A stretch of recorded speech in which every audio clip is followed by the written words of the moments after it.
Palavra da Verdade, com Hernandes Dias Lopes. Irmãos queridos, nós vamos abrir a Palavra de Deus no livro do profeta Oséias. Profeta Oséias, capítulo 1.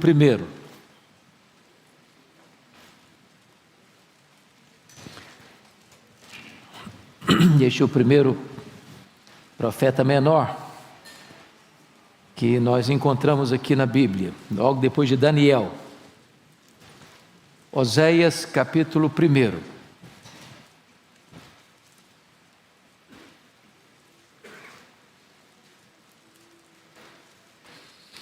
Vamos ler até o versículo 9. Palavra do Senhor que foi dirigida a Oséias, filho de Beeri, nos dias de Uzias, Jotão, Acais e Ezequias, reis de Judá, e nos dias de Jeroão, filho de Joás, rei de Israel. Quando pela primeira vez falou o Senhor por intermédio de Oséias, então o Senhor lhe disse: vai, toma uma mulher de prostituições e terás filhos de prostituição, porque a terra se prostituiu, desviando-se do Senhor. Foi-se, pois, e tomou a Gomer, filha de Diblaim, e ela concebeu e lhe deu um filho. Disse-lhe o Senhor: põe-lhe o nome de Jezreel, porque daqui a pouco castigarei pelo sangue de Jezreel a casa de Jeú, e farei cessar o reino da casa de Israel. Naquele dia quebrarei o arco de Israel no vale de Jezreel. Tornou ela a conceber e deu à luz uma filha. Disse o Senhor a Oséias: põe-lhe o nome de desfavorecida, porque eu não mais tornarei a favorecer a casa de Israel, para lhe perdoar. Porém da casa de Judá me compadecerei e o salvarei pelo Senhor seu Deus, pois não o salvarei pelo arco, nem pela espada, nem pela guerra, nem pelos cavalos, nem pelos cavaleiros. Depois de haver desmamado a desfavorecida, concebeu e deu à luz um filho. Disse o Senhor a Oséias: põe-lhe o nome de não meu povo, porque vós não sois meu povo, nem eu serei vosso Deus. Capítulo 3, por favor. Disse-me o Senhor: vai outra vez, ama uma mulher amada de seu amigo e adúltera, como o Senhor ama os filhos de Israel, embora eles olhem para outros deuses e amem bolos de passas. Comprei-a, pois, para mim, por 15 peças de prata e 1,5 homer de cevada. E lhe disse: tu esperarás por mim muitos dias, não te prostituirás, nem serás de outro homem. Assim também eu esperarei por ti, porque os filhos de Israel ficarão por muitos dias sem rei, sem príncipe, sem sacrifício, sem coluna, sem estola sacerdotal, ídolos do lar. Depois tornarão os filhos de Israel e buscarão ao Senhor seu Deus e a Davi seu rei, e nos últimos dias, tremendo, se aproximarão do Senhor e da sua bondade. Amém. Quero que você permaneça com a sua Bíblia aberta em Oséias, porque vou precisar que você examine comigo alguns textos. Eu quero conversar com vocês hoje sobre o romance da reconciliação. O profeta Oséias, ele pregou em Israel, no Reino do Norte, nos seus dias mais áureos. Governava o Reino do Norte o rei Jeroboão II. Foi o rei que mais governou em Samaria, 41 anos. E foi também o reino mais próspero do Reino do Norte. Foi um período de paz interna e paz nas fronteiras. No Reino do Sul também era um tempo de prosperidade, porque governaram homens como Uzias, Jotão. Infelizmente tem Acais aqui para atrapalhar um pouco, porque foi um homem mau, mas também no governo de Ezequias. Então também foi um tempo de prosperidade no Reino do Sul. Porém, depois da morte de Jeroboão II, o reino de Israel entrou num processo de decadência progressiva, de conspiração política, de assassinato de reis, e de uma corrida célere rumo à apostasia à iniquidade, ao pecado desbragado e sem limites. Nessa conjuntura, o Reino do Norte, diante da sua fragilidade política, econômica, diante do caos social, econômico, moral e espiritual que reinava naquela nação, eles buscaram socorro em ajuda estrangeira, na Síria, no norte, e com o Egito no sul. Porém, quanto mais eles buscavam forças políticas e ajuda estrangeira, mais eles eram oprimidos, mais eles ficavam fragilizados. Então, eu gostaria que nós olhássemos esse cenário para compreendermos o que está acontecendo aqui. Então vejam vocês, e agora eu preciso que você abra sua Bíblia comigo, a busca que eles vão ter na política externa, como isso vai fracassar. Capítulo 5, verso 13. Quando Efraim viu a sua enfermidade e Judá a sua chaga, subiu Efraim à Síria. Efraim é um outro termo para reino do norte. Subiu à Síria e se dirigiu ao rei principal, que o acudisse, mas ele não poderá curá-los, nem sarar a sua chaga. Ou seja, a solução do povo de Deus não estava na ajuda política, na ajuda estrangeira. As coisas ficaram tão difíceis no reino de Judá, no reino de Israel, irmãos, que eu chamo a atenção para os versos 4, capítulo 4, verso 1 e 2, a descrição que o profeta faz da realidade do povo. Veja aí comigo, 4 e 2. Ouvi a palavra do Senhor, vós filhos de Israel, porque o Senhor tem uma contenda com os habitantes da terra, porque nela não há verdade, nem amor, nem conhecimento de Deus. O que só prevalece é perjurar, mentir, matar, furtar e adulterar, e arrombamentos e homicídios sobre homicídios. Se você percebeu, parece-nos que quase toda a tábua dos 10 mandamentos está aqui sendo quebrada, sendo violada. É o caos. É o caos. É uma sociedade que está completamente arruinada pela decadência. Mas notem que nessa sanha de resolver o problema, até o meio em que vive, o habitat deles estava sendo atingido. Olha o capítulo 4, verso 3. Por isso a terra está de luto, e todo o que mora nela desfalece, com os animais do campo, com as aves do céu, e até os peixes do mar perecem. Ou seja, a ecologia também está em crise, o habitat deles está em crise, o panorama todo está em crise. Mas tem mais. O profeta vai denunciar que essa crise toda decorre do fato da falta de conhecimento de Deus. Olha aí comigo, capítulo 4, verso 6. O meu povo está sendo destruído porque lhe falta o conhecimento. Porque tu, sacerdote, rejeitaste o conhecimento, também eu te rejeitarei, para que não sejas sacerdote diante de mim. Visto que te esqueceste da lei do teu Deus, também eu me esquecerei de ti. Então, o profeta denuncia também que não há conhecimento de Deus, porque aqueles que são responsáveis por ensinar a palavra de Deus, não estão ensinando a palavra de Deus. E o povo então perece, por falta de conhecimento de Deus. Olha o capítulo 4, verso 11 ainda, nessa questão. A sensualidade, o vinho e o mosto tiram o entendimento. Um povo rendido à embriaguez e um povo rendido à imoralidade não tem condições de discernir, não tem condições de entender a verdade, de acolher a verdade e viver de acordo com a verdade. Olha o capítulo 6, verso 6, ainda nessa mesma toada. Apesar de eles não conhecerem a Deus, eles multiplicavam os seus elementos religiosos. Mas olha o que está escrito, 6,6. Pois misericórdia quero e não sacrifício, e o conhecimento de Deus mais do que holocaustos. Ou seja, religiosidade não é o que Deus quer. O que Deus quer é o conhecimento dEle, que se conheça a Ele, que se adore a Ele em espírito e em verdade. Mas notem mais, irmãos, a instabilidade do povo. Quando não se tem a verdade, quando não se prega a verdade, quando não se ensina a verdade, o povo fica confuso. E olha aí capítulo 6, verso 1. Vinde e tornemos para o Senhor, porque Ele nos despedaçou e nos sarará, fez a ferida e a ligará. Ou seja, quando a coisa aperta, sabe o que acontece? povo se volta para Deus. Porém, esse voltar para Deus pode ser uma volta rasa, superficial, porque notem comigo o versículo 4 do capítulo 6.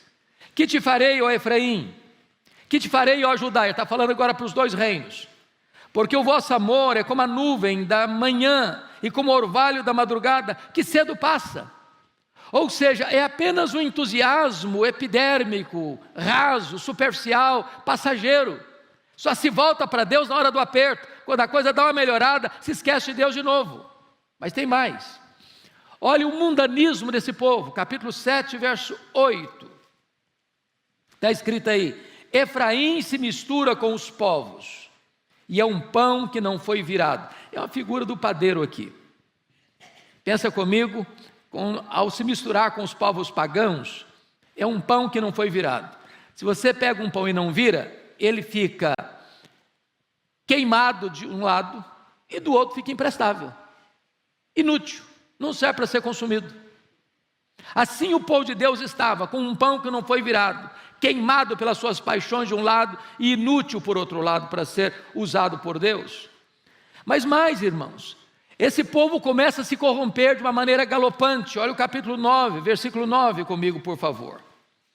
Muito profundamente se corromperam, como nos dias de Gibeá. O Senhor se lembrará das suas injustiças e castigará os pecados deles. Preste atenção na expressão, muito profundamente se corromperam. Não se corromperam apenas não, muito profundamente se corromperam.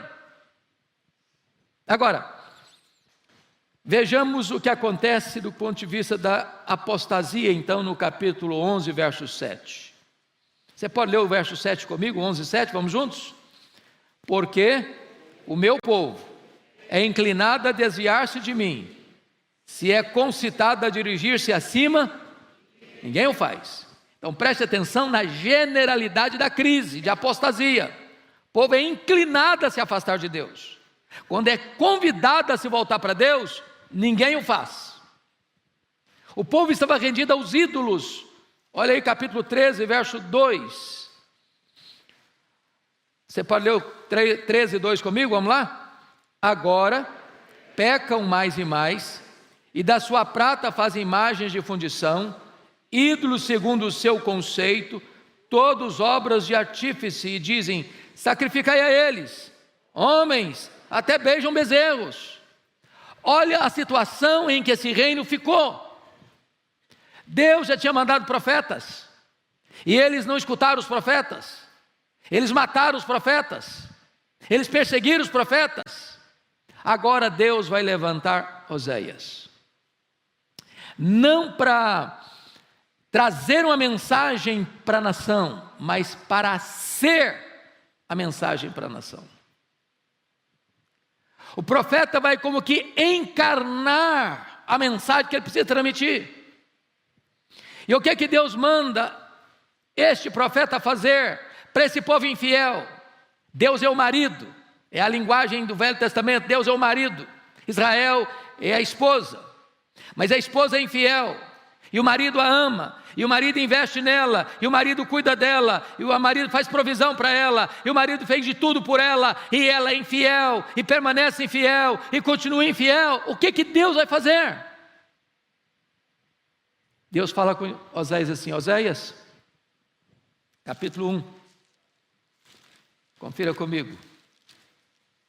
Oséias, vai e toma uma mulher de prostituições, e terás filhos de prostituição, porque a terra se prostituiu, desviando-se do Senhor. Aí diz a Bíblia que Oséias se casa com Gomer, e Gomer, num dado momento da sua vida, vai transigir com os valores, vai abrir mão da fidelidade conjugal, vai se envolver em vários relacionamentos comprometedores para representar o que Israel estava fazendo com Deus. Mas não apenas o casamento de Oséias com Gomer deveria ser uma mensagem para a nação, mas os filhos desse casamento deveriam também ser uma mensagem do juízo de Deus para aquela nação. Se não, vejamos. Olha comigo aí, por favor, capítulo 1, verso 3. Foi-se, pois, e tomou a Gomer, filha de Diblaim, e ela concebeu e lhe deu um filho. Frise essa expressão, e lhe deu um filho. Qual a conclusão que você chega? É que o menino, de fato, era filho de Oséias e Gomer. Quando o menino nasce, Deus diz, olha, bota o nome dele de Jezreel. Esse nome não é só difícil de ler, não. Esse nome representa um local onde toda uma dinastia, a dinastia de Acabe, de Jeú, foi destruída. Uma chacina, um banho de sangue. Eu imagino o profeta Oséias andando pelas ruas de Samaria, levando o seu primogênito. E alguém pergunta, e aí, profeta, gente nova na sua casa? Como é que chama o menino? E o profeta responde assim, esse menino chama chacina. Derramamento de sangue. Falei, profeta, mas você não podia botar um nome melhor no seu menino, não? Falei, porque é isso que vai acontecer com Israel. Aí diz a Bíblia que nasce uma outra criança naquela casa, versículo 6. Tornou ela a conceber e deu à luz uma filha. Preste atenção no detalhe. Deu à luz, não diz que lhe deu. Não diz agora claramente que essa menina é filha de Oséias. Só diz que ela deu à luz, mas não retrata e lhe deu um filho, e lhe deu uma filha. Só diz que ela concebeu. Talvez essa segunda menina aqui, a segunda filha, é a filha, a segunda que nasce naquela casa, chama-se desfavorecida. Talvez já fruto do adultério. Agora imagine essa menina na escola, na hora da chamada. O bullying que ela sofreu. O profeta andando com a menina na rua e alguém perguntando, e aí, como é que chama sua filha? Tão linda. Falei, ela chama desfavorecida. Mas você tem um gosto muito ruim para dar nome em filho, hein, profeta? É porque esse povo não vai ter mais o favor de Deus. Mas notem comigo, por favor, de versículo 8, depois de haver desmamado a desfavorecida, concebeu e deu à luz um filho. Disse o Senhor a Oséias, põe-lhe o nome de não meu povo. Preste atenção aqui. Quando a Gomer fica grávida pela terceira vez, o profeta tem plena certeza de uma coisa: não é filho dele. Possivelmente Gomer já chegava em casa à noite, sem dar explicações para o seu marido, sem em qualquer comportamento adequado de uma mulher íntegra e fiel. E quando o menino nasce, Deus dá uma ordem, olha, bota nome nesse menino, não meu povo, não meu filho. Quando alguém perguntava qual o nome da criança, profeta, eu falei, não meu filho, não meu povo, esse não é meu filho não. Israel não mais é povo de Deus. Essa é a conjuntura. Mas diz a Escritura que quando Gomer, então dá à luz ao terceiro filho, ela sai de casa. E ela vai se envolver, talvez, com um prostituto em Samaria. E o profeta, ao vê-la sofrendo, passando necessidades, não suportando vê-la naquela situação, ele vai e compra presentes, tudo que ela ama, tudo que ela gosta, tudo que ela precisa, e vai entregar a este prostituto, que a tinha nas mãos. E quando Gomer recebe todos esses benefícios da providência generosa de Oséias, em vez de ela se voltar para o seu marido, em vez de ela se converter de volta ao seu marido, ela diz o seguinte, não, isso vem de Baal, é Baal que me concedeu tudo isso, é dele que procede todas as dádivas. E então ela se resolve a consagrar-se, a se dedicar, a se entregar como uma prostituta cultual. E ela vai para um templo pagão, e ela vai servir com a vida sexual desregrada, como um ato litúrgico a uma divindade pagã. E o profeta Oséias, abandonado, ridicularizado, humilhado, e a sua mulher, rendida à mais tosca prostituição, até o dia que o profeta Oséias, caminhando pelas ruas de Samaria, perplexo, pasmo, contempla uma cena inusitada. Ele vê uma mulher gasta, emagrecida, acabada, talvez com seus cabelos desalinhados, sendo levado para o mercado de escravos, para ser vendida, para ser leiloada. E quando ele olha, é a sua mulher, é Gomer. E diante das várias propostas, dos vários lances que foram feitos, ele dá o lance final. E diz o texto que ele oferece 15 peças de prata e 1,5 homem de cevada. E o lance foi aceito. E ele compra Gomer.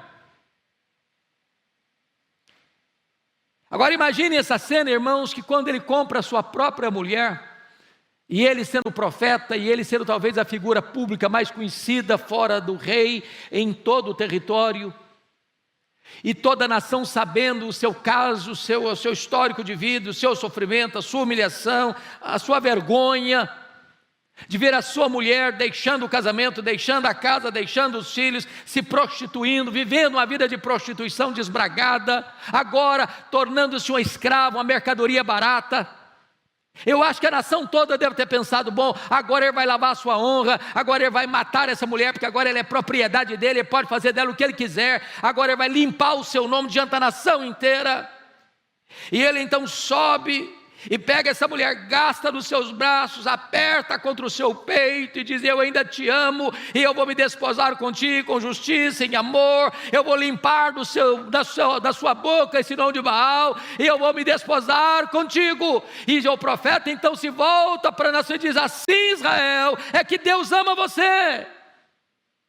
É assim que Deus ama você, apesar da sua infidelidade, apesar da sua desobediência, apesar da sua apostasia, apesar da sua idolatria, apesar da sua corrupção, eu ainda te amo.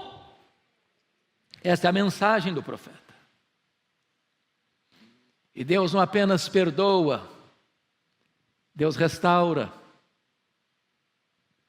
E Deus diz: eu serei para Israel como orvalho.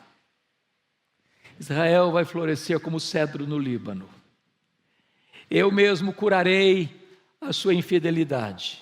Eu mesmo te amarei. Eu mesmo restaurarei.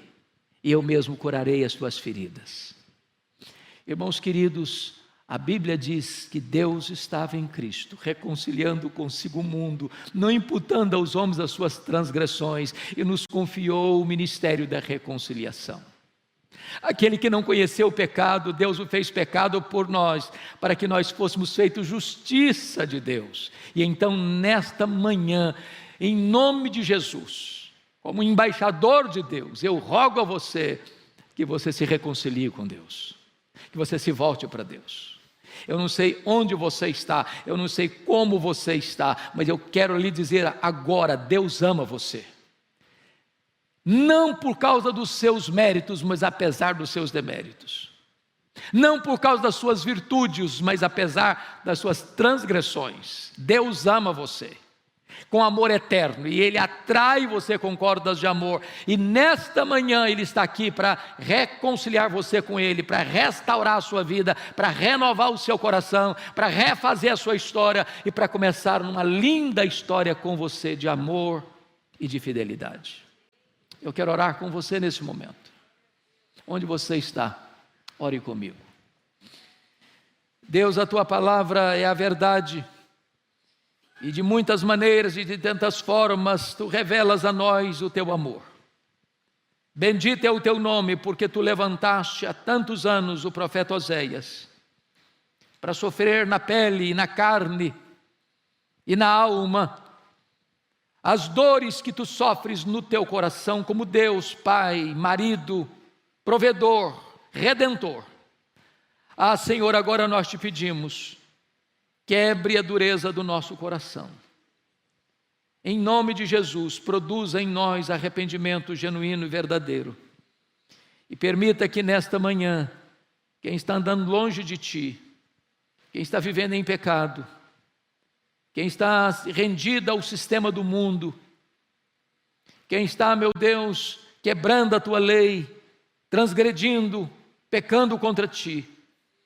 Quem está se rendendo aos ídolos, ou se afastando de ti mais e mais, ou está apenas com um religiosismo formal, de muitos sacrifícios e muitas práticas, mas sem vida, sem conhecimento pessoal e relacionamento íntimo contigo. Que nesta manhã seja o tempo oportuno da reconciliação. Que nesta manhã seja um tempo de volta para os teus braços. Que nesta manhã seja um tempo